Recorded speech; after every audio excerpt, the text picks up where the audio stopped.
Salut tout le monde! Aujourd'hui je viens vous faire la review du concert de Black Veil Brides puisqu'ils ont joué à l'Olympia le 16 mars 2015 en première partie de Steel Panther. Donc installez-vous bien confortablement parce que j'ai plein de choses à vous dire. Alors ce concert à la base je devais pas du tout y aller. Quand le groupe a annoncé qu'il passait en première partie de Steel Panther, j'étais vraiment dégoûtée. Et pour moi il était hors de question que j'y aille parce que je hais les Steel Panther au plus haut point. Pour moi, c'est juste des gros trous du cul sexistes, misogynes et dégueulasses. Et concrètement, je leur vomis dans la bouche. Voilà. Donc, quand j'ai vu que les Black Veil Brides passaient avec eux, vous comprenez bien que j'avais pas méga envie d'y aller. Et puis aussi, je me disais que c'était pas grave de rater ce concert-là, vu que c'était juste une première partie. Et je me disais qu'ils finiraient par faire un concert en tête d'affiche à Paris. Sauf qu'en fait non, parce que leur tour manager chie dans la colle. C'est-à-dire qu'en 6 mois, ils ont été capables de faire 2 grosses tournées américaines, et là ils ont débarqué avec une tournée européenne d'une dizaine de dates, dont la moitié se déroulait en Allemagne, et 0 date en France évidemment. Je sais pas si vous trouvez ça normal, mais moi non.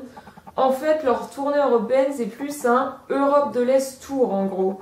J'irais même jusqu'à dire que c'est une tournée pourrie. Franchement, on a été plusieurs à pas comprendre pourquoi ils passaient que en première partie et en plus de ce groupe-là qui a pas grand-chose à voir avec eux, alors que quand ils faisaient des concerts en tête d'affiche à Paris, c'était toujours complet. Honnêtement, il n'y a rien qui est logique dans cette histoire.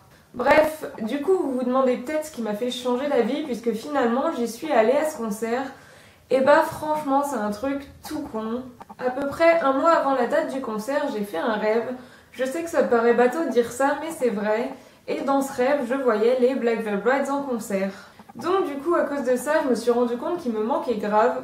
Et j'ai commencé à me questionner pour savoir si finalement je ferais pas mieux d'y aller. Et donc avec mon copain, on a fait une liste d'arguments pour et contre.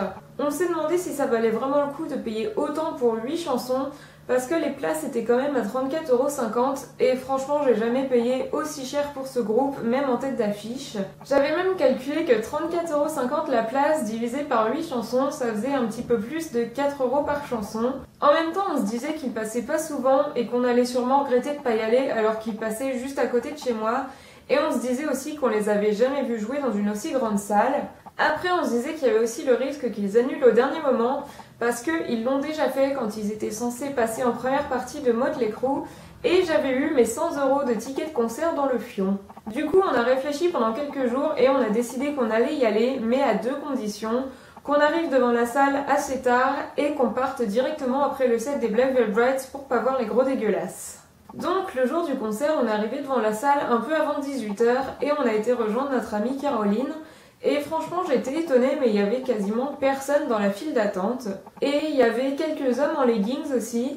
C'est jamais une bonne idée le legging sur un mec, vraiment. Sinon on était un petit peu dégoûtés parce qu'il y a une seconde première partie qui a été annoncée juste la veille du concert. Ça nous a saoulés parce qu'on était contents vu que pour une fois on devait justement pas avoir de première partie chiante et passer directement au truc qui nous intéressait. Et bah finalement non, il y a Like a Storm qui s'est incrusté au dernier moment. Donc au bout d'un moment les portes se sont ouvertes et on est tous rentrés dans la salle. Les mecs qui fouillaient les sacs m'ont volé le bouchon de ma bouteille. Donc du coup je me suis retrouvée comme une conne à me balader avec une bouteille sans bouchon à la main. Et je dois vous avouer que c'est pas très pratique. Du coup à la base on avait prévu de se mettre tranquillou au fond de la salle. C'est un peu pour ça qu'on était arrivés aussi tard d'ailleurs. Et au final on s'est retrouvés tout devant à gauche de la scène. Et franchement il y avait personne autour de nous, c'était un truc de fou. On pouvait totalement partir sur une Macarena si on voulait, on avait largement assez de place. Au final, on était plutôt content de ne pas s'être mis au fond parce que la salle est fait un petit peu bizarrement et j'ai trouvé qu'au fond, on avait une vue vraiment pas bonne. J'avais jamais été à l'Olympia avant et honnêtement, j'ai jamais compris pourquoi tout le monde disait que c'était une salle mythique et tout le bordel. Et maintenant que j'y ai été, je comprends toujours pas. Je sais que tout le monde dit que c'est mythique parce qu'il y a plein de grands noms qui y sont passés et tout. Alors ok, je veux bien, mais les mêmes grands noms, ils sont aussi passés dans d'autres salles, donc je comprends vraiment pas le délire. Le seul truc en plus que l'Olympia a par rapport aux autres salles, c'est peut-être le fait que le nom des artistes soit écrit en grosses lettres lumineuses à l'extérieur, mais sinon pour moi ça reste une salle comme les autres, il n'y a pas de quoi se taper le cul par terre. Sinon quand on est arrivé dans la salle, j'ai bien aimé l'ambiance entre les fans de Steel Panther, parce que ils arrivaient et ils se posaient un petit peu tranquillement où ils voulaient dans la salle. Ça m'a fait un gros contraste avec les fans de BVB qui eux arrivent dans la salle en courant et se jettent contre les barrières et se compressent les uns aux autres. Du coup, j'ai trouvé cette ambiance-là beaucoup plus agréable. Donc du coup, on a attendu tranquillement le début de la première partie et pendant ce temps-là, c'était un petit peu le défilé de photographes. Il y en avait un qui arrivait toutes les 2 minutes avec sa grosse caméra. Au final, il devait y en avoir au moins une dizaine, je crois. Et donc, au bout d'un moment, les lumières se sont éteintes et la première partie est arrivée sur scène. Comme je vous l'ai dit tout à l'heure, le groupe c'était Like a Storm et c'était plutôt pas mal. Si on doit faire une comparaison un petit peu bancale, j'ai trouvé que c'était beaucoup mieux que Heaven's Basement par exemple. Après, c'est pas non plus un groupe que je mettrais sur mon MP3, clairement, mais ils ont mis une bonne ambiance. Le chanteur est carrément allé chanter dans le public à un moment, c'est quand ils faisaient leur cover de TNT de AC/DC, et ma foi, le public avait l'air plutôt réactif. Et aussi, le chanteur a joué 2 fois du didgeridoo, et j'ai trouvé ça trop cool. C'est pas quelque chose qu'on a l'habitude de voir souvent, et encore moins à un concert de rock. C'est quand même un petit peu la classe de savoir jouer du didgeridoo. Sinon, le groupe est pas resté longtemps sur scène. Ils ont dû jouer 5 chansons, je crois, donc c'est pas énorme, mais c'était quand même plutôt sympa. Ensuite, ils se sont barrés, évidemment, et il a dû se passer à peu près 15-20 minutes avant que les Black Veil Brides montent sur scène. À la base, ils étaient censés jouer 45 minutes, ce qui fait à peu près une dizaine de chansons, mais clairement, ça n'a pas duré aussi longtemps que ça. J'ai pas chronométré non plus, mais je dirais que ça a duré peut-être une demi-heure. Et donc, du coup, ils ont joué 8 chansons. À la base, ils devaient vraiment en jouer 10, mais finalement, ils en ont fait que 8. Je pense savoir pourquoi ils ont raccourci leur set, mais ça, j'y reviendrai plus tard. Mais en tout cas, j'étais sûre qu'ils joueraient pas les 45 minutes, de toute façon, c'était obligé. Je les connais les machins. Honnêtement, je pensais que le fait qu'ils jouent sur une scène plus grande que d'habitude, ça allait changer quelque chose, que ça allait apporter un petit plus, qu'il y allait avoir plus de show, qu'ils allaient bouger plus, et en fait non, pas du tout. Ils évoluaient pas trop sur scène, en tout cas pas plus que d'habitude. Par contre, il y a un truc que j'ai trouvé très cool. Sur scène, à côté de la batterie, il y avait un truc de fumée avec de la lumière, et donc du coup ça faisait de la fumée colorée, et j'ai adoré parce que c'était super joli. Et aussi, je crois qu'il y avait l'affiche de l'album du groupe qui était tout au fond de la scène, et donc du coup on la voyait pas. À moins que j'ai totalement halluciné et que c'était pas du tout ça, ce qui est possible aussi, mais en tout cas ça y ressemblait, et donc du coup c'était totalement inutile parce qu'on voyait rien. Sinon, Andy a fait un headbang super bizarre pendant Faceless. J'ai cru qu'il allait s'exploser le crâne contre le genou. Franchement, ça m'a mis mal à l'aise de voir ça. En fait, je me sentais mal pour lui parce que j'avais vraiment envie qu'il arrête de se ridiculiser comme ça, quoi. Par contre, il nous a fait de très beaux sauts avec ses jambes de gazelle. Niveau son, c'était correct, je crois. En fait, ils ont joué comme d'habitude, quoi. Andy nous a même épargné sa note dégueulasse à la fin de Heart of Fire, et ça, c'est pas négligeable, les amis. L'interaction entre le groupe et le public était pas énorme, vous vous doutez bien. Franchement, j'ai l'impression qu'il n'y a pas beaucoup de monde qui est venu juste pour voir les BVB, et franchement, c'est tout à fait compréhensible. Donc, Andy souriait quand il voyait des gens chanter, et il se remettait à faire la gueule juste après. Et avec mon copain, on a même eu le droit à un eye contact de la part d'Ashley, parce qu'il a sûrement dû griller qu'on était les 2 seuls cons à chanter, alors que presque tous les gens autour de nous en avaient rien à foutre. Et aussi, Ashley avait un bracelet qui brillait à mort. Je sais pas ce qu'il y avait dessus, mais il a failli m'aveugler avec son truc. J'avais l'impression qu'il avait une lampe torche au bout du bras. Par contre, plus sérieusement, Andy a dit un truc vraiment pas cool par rapport à Paris au début de leur set. Franchement, j'ai halluciné et j'étais dégoûtée de l'entendre dire ça. En gros, il a dit que ça s'était vraiment jamais bien passé entre le groupe et Paris et qu'il espérait que ce soir les gens se comportent bien.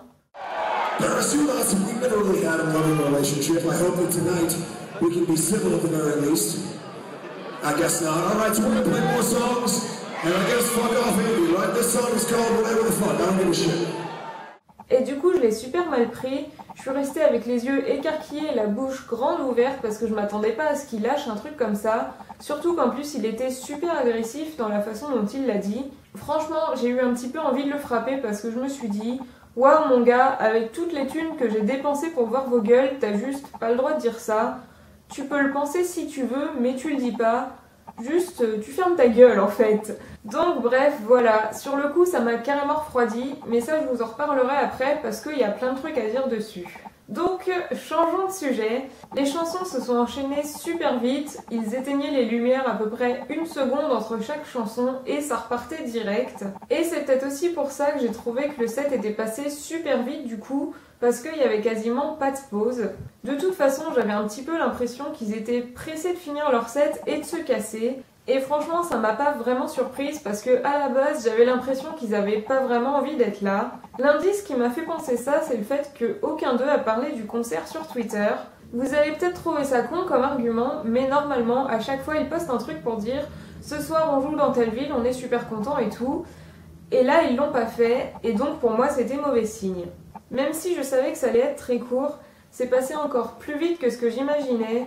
Et franchement, c'était tellement court que j'ai pas l'impression d'y avoir été en fait. J'ai filmé qu'une seule vidéo pendant le concert. J'avoue que je regrette un petit peu de pas en avoir filmé une autre. J'aurais dû filmer Last Rites, mais tant pis. Et j'ai pas fait beaucoup de photos non plus. Je voulais vraiment profiter vu que je savais que ça allait pas durer longtemps et donc je voulais pas passer tout mon temps sur mon téléphone. Du coup, après le set de Black Veil Brides, on est parti. On est quand même resté quelques secondes après que les lumières se soient rallumées pour être sûr qu'ils étaient bien partis. Et on est sorti de la salle.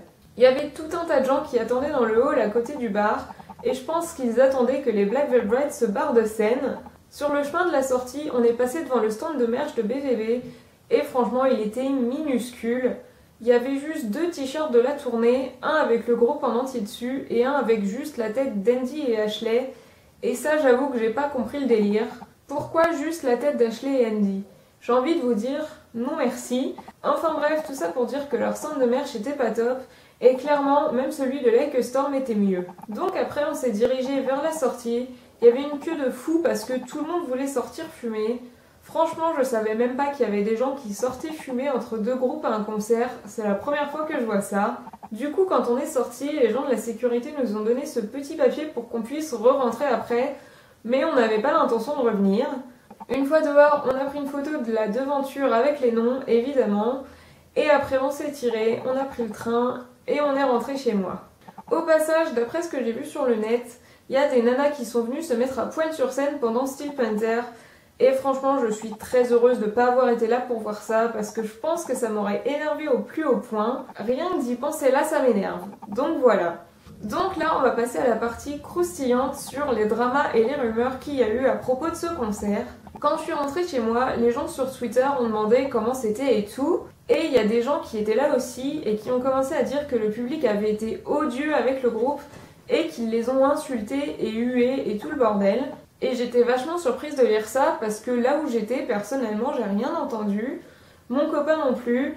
J'ai demandé à Caroline qui était placée à un autre endroit dans la salle et elle a rien entendu non plus. Le seul truc qu'il y a eu, c'est un mec qui a fait un espèce de bruit de loup au début de leur set, mais sinon j'ai rien entendu du tout quoi. Par contre, oui, c'est sûr que j'ai remarqué que le public était pas supra réactif, mais ça m'a pas surprise du tout. C'est même totalement normal vu que c'était pas leur public et que la plupart des gens étaient pas venus pour les voir eux. Donc fallait pas qu'ils s'attendent à ce que ce soit la fête du slip quoi.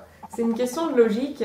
Et donc, quelques heures après, le groupe a décidé d'annuler le second concert en première partie de Steel Panther qui était censé se dérouler le lendemain soir. La raison officielle, c'est parce que Andy était malade, mais j'ai vu plein de gens sur Twitter dire que c'est à cause de comment les fans de Steel Panther les ont traités et que du coup, ils refusaient de remonter sur scène après ça. Franchement, je pense qu'on pourra jamais savoir. Andy a posté une photo sur Instagram en disant qu'il avait une inflammation du larynx et qu'il était monté sur scène à Paris contre l'avis du médecin. Mais je me dis que s'il était vraiment malade, il nous aurait peut-être pas sorti des gros screams comme il l'a fait, parce que c'est juste pas logique. Tu hurles pas comme un dragon quand t'as déjà la gorge en vrac. Mais d'un autre côté, j'admets qu'il chantait pas parfaitement bien non plus. J'avoue qu'en live, je m'en suis pas rendu compte, mais ça s'entend sur les vidéos. Donc peut-être qu'il était vraiment malade finalement. Franchement, j'en sais rien. En tout cas, ce que je sais, c'est que quand j'ai vu l'annonce de l'annulation, je me suis dit qu'on avait vraiment eu super chaud au cul parce qu'on était à 2 doigts d'avoir encore une annulation au dernier moment. Mais franchement, je sais pas quoi penser de tout ça. C'est vraiment super bizarre. J'ai un peu l'impression de ne pas avoir assisté au même concert que tout le monde, parce que moi j'ai vraiment entendu personne gueuler. J'ai même vu des gens chanter et lever les bras et tout. J'ai vraiment l'impression qu'on était dans une espèce de dimension parallèle. Et donc pour en revenir à ce qu'Andy a dit pendant le concert, du coup évidemment la raison ce serait parce que les fans de Steel Panther étaient pas gentils avec eux. Oui, mais non. Personnellement la façon dont il a dit ça, je l'ai vraiment ressenti comme si il détestait Paris quoi. Et pas uniquement ce soir-là, mais de façon générale. Et que genre ils ont détesté tous les concerts qu'ils ont fait ici avant en gros. Peut-être que je me fais des idées, j'en sais rien. Dans tous les cas, c'était vraiment pas sympa de dire ça, parce que malgré tout, il y avait quand même des gens qui se sont déplacés pour les voir uniquement eux, et donc c'est pas très agréable d'entendre ce genre de choses. Honnêtement, je me suis repassée en boucle la vidéo où Andy dit ça pour savoir si je m'étais pas trompée, mais non. Quand tu payes autant pour une prestation aussi courte, et qu'en plus tu te fais limite insulter par le groupe que tu viens voir, clairement, ça fait un peu chier. Et puis au pire, j'ai presque envie de dire qu'ils l'ont un petit peu cherché, parce qu'ils ont fait la première partie d'un groupe qui a une musique et un public totalement différemment du leur, donc je sais pas à quoi ils s'attendaient franchement. Ils auraient juste dû ignorer les gens pas cool, être juste professionnels et faire leur job quoi. Mais non, il a fallu qu'Andy nous fasse son caca nerveux, comme d'habitude. Enfin bref, tout ça pour dire que ce concert était pas de tourpeau. Je vais pas dire que c'était pourri non plus. Je suis contente d'y avoir été parce que je sais que j'aurais regretté de les avoir ratés alors qu'ils passaient juste à côté de chez moi. Mais pour ceux qui sont pas venus et qui sont ultra dégoûtés, je vous le dis sincèrement, vous avez pas raté grand chose. Parce qu'ils ont pas joué super longtemps et que clairement c'était pas leur meilleur concert. En gros, c'était pas un vrai concert de Black Veil Brides. En barre d'infos, je vais vous mettre plein de liens à aller regarder si ça vous chante. Il y aura le lien de ma vidéo de Rachel and Divine et aussi d'autres chansons filmées par d'autres gens. Il y aura le lien de la page Facebook française officielle de Black Veil Brides, le lien de la vidéo où Andy fait son caca nerveux aussi, et aussi 2 interviews qui ont été faites avant le concert, une de Ashley et une de Sissy. Et franchement, je vous conseille de les lire parce qu'elles sont vraiment bien et intéressantes. Et je vais peut-être aussi vous mettre quelques liens de live reports avec des jolies photos. Et si ça vous intéresse, il y a une interview d'Ashley qui a été faite le jour du concert dans le dernier My Rock. C'est le numéro 34. Donc c'est celui-ci. Où ça marche aussi dans ce sens-là, c'est le même. D'ailleurs, je suis pas fan de la nouvelle version du magazine. C'est la première fois que je l'achète et honnêtement, je trouve ça bof. Et franchement, je comprends pas trop leur délire avec les 2 couvertures. Bref, honnêtement, je vous conseille pas de l'acheter. L'interview est plutôt pas mal, mais il y a que 5 questions et ça vaut pas les 6 € que coûte le magazine. Et pareil pour la photo, elle est plutôt cool, mais elle vaut pas 6 balles non plus. Et ici, il y a un mini live report de 10 lignes et il est complètement à côté de la plaque. Vous savez quoi? Je vais vous le lire. C'est un show enflammé de 3/4 d'heure que Black Veil Brides a offert à son public français le 16 mars dernier, délivrant un set impeccable qui mêlait les endiablés, Faceless, Rachel and Divine, Last Rites, Goodbye Agony ou encore les cultes Fallen Angel et In the End. Andy Biersack et sa bande auront assuré une première partie mémorable, expérience que l'on espère bientôt renouveler lors d'une date en tête d'affiche. Ce live report, c'est limite l'opposé de ce que je viens de vous raconter. Le show n'était pas enflammé, ça n'a pas duré 3/4 d'heure. Dans les titres de chansons qui sont cités, il y en a 2 qui n'ont pas été joués. Et ce n'était pas une première partie mémorable. Je me demande sincèrement si la personne qui a écrit ça a assisté au concert, parce que clairement ça a rien à voir. En tout cas voilà, cette vidéo a duré bien longtemps, mais je crois que j'ai fini. N'hésitez pas à me dire dans les commentaires si vous aussi vous avez été au concert et ce que vous en avez pensé et tout ça. Ou si au contraire vous n'y avez pas été, et si maintenant vous vous sentez mieux de ne pas vous être déplacé pour ça. En tout cas, j'espère que cette vidéo vous aura diverti et je vous dis à bientôt pour une prochaine vidéo. Bye!